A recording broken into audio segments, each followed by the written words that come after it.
Welcome to the Learning Pines YouTube. We hope this video helps. You start by grabbing the exact prerequisites: ink pump, alloy shard, and one repair kit. Do this now because missing items stop progress mid-route. Once at the Act 2-3 combat zone, clear only necessary mobs to save ammo and stamina. You want resources for the boss phase.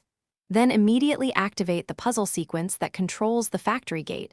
This steps the spawn timer. You do this to force the metal Bendy encounter window, while keeping your resource pool intact for the next phase. Once the gate sequence starts, focus on timing. Finish the puzzle within 45 seconds to flag the elite spawn. While that timer runs, apply the alloy shard to the nearby generator. That biases the enemy table toward metal variants and increases spawn chance.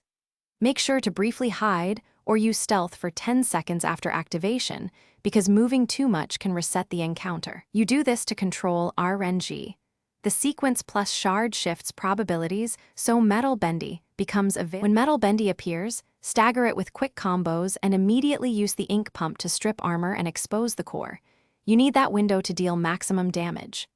Once exposed, prioritize fixing broken limbs with the repair kit so it cannot enter phase in vuln, then finish with a heavy charged attack to secure the drop. If the spawn never happens, return to the safe room, wait 60 seconds, and repeat the exact sequence, because timing or movement likely reset the spawn conditions. Thanks for watching. Consider subscribing if we helped you.